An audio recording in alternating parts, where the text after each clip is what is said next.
दोस्तों, हमारे YouTube channel में आपका स्वागत है। भगवान कृष्ण को भगवान विष्णु के 8वें अवतार के रूप में और अपने आप में सर्वोच्च भगवान के रूप में पूजा जाता है। वह करुणा, कोमलता, प्रेम के देवता हैं और भारतीय देवताओं में सबसे लोकप्रिय और व्यापक रूप से पूजनीय हैं। उन्होंने हमें जीवन, प्रेम, खुशी, धर्म, मोक्ष, भक्ति, योग, ध्यान, धर्म, सत्य के बारे में सब कुछ सिखाया। आइए जानते हैं श्री कृष्ण के श्री मुख से निकले कुछ अनमोल वचनों को। श्री कृष्ण के 8 अनमोल वचन। वाफ 1। वह सब कुछ करो जो तुम्हें करना है, लेकिन लालच से नहीं, अहंकार से नहीं, वासना से नहीं, ईर्ष्या से नहीं, बल्कि प्रेम, करुणा, नम्रता और भक्ति के साथ। अर्थात भगवान श्री कृष्ण इस अनमोल वचन के माध्यम से कार्य करने की नीयत का उल्लेख करते हैं।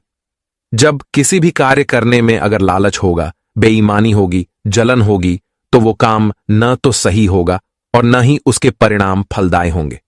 इसके अतिरिक्त जिस कार्य को हम पूरे मन से प्रेम पूर्वक करेंगे, तो वो न सिर्फ हमारे लिए बल्कि समाज के लिए भी हितप्रद होगा। 2 नरक के 3 द्वार हैं, काम, क्रोध और लोभ। अर्थात जो व्यक्ति कामी प्रवृत्ति का होता हो, जिसके मन में लोभ होता है और जो अत्यधिक क्रोधी स्वभाव का होता है, उसके लिए नरक के द्वार सदैव खुले होते हैं।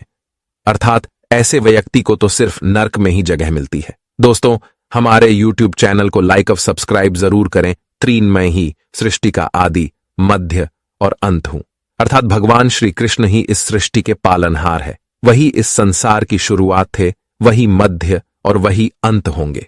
चोर जो आप जो चाहते हैं उसके लिए नहीं लड़ते हैं, तो जो खोया उसके लिए मत रो।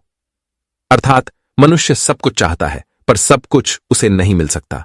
आपको जो नहीं मिला उसके लिए पश्चाताप मत करो, और जो आपसे खो गया, जो आपसे अलग हो गया, उसके लिए निराश भी मत हो। 5। मैं सभी प्राणियों के हृदय में स्थित आत्मा हूं। मैं सभी प्राणियों का आदि, मध्य और अंत भी हूं। हर व्यक्ति श्री कृष्ण से जुड़ा है और श्री कृष्ण हर व्यक्ति से जुड़े हैं। वही हमारे आदि, मध्य और अंत है। छह ठंड या गर्मी, सुख या दर्द का अनुभव करें। ये अनुभव क्षण भंगुर हैं, वे आते हैं और जाते हैं। उन्हें धैर्यपूर्वक सहन करें। अर्थात समय एक सा नहीं रहता। आज दुख है तो कल सुख भी आएगा, और सुख के बाद दुख भी आना स्वाभाविक है। आपको पूरे धैर्य और श्री कृष्ण पर विश्वास के साथ अपना जीवन निर्वाह करना चाहिए। 7। सत्य कभी नष्ट नहीं हो सकता। अच्छा करने से नहीं डरना चाहिए। अर्थात लोग अक्सर सच कहने से बचते हैं या डरते हैं, पर सत्य कभी छुप नहीं सकता और न ही कभी मिट सकता है। कितना भी छुपा लें, पर सच तो उजागर हो ही जाएगा। इसलिए जो बात सच पर आधारित हो, उसे करने या कहने और मानने से कभी नहीं डरना चाहिए। 8। इस शरीर का मोह मत करो। यह तो माटी है, माटी में मिल जाएगा। अमर तो आत्मा है, जो परमात्मा में मिल जाएगी।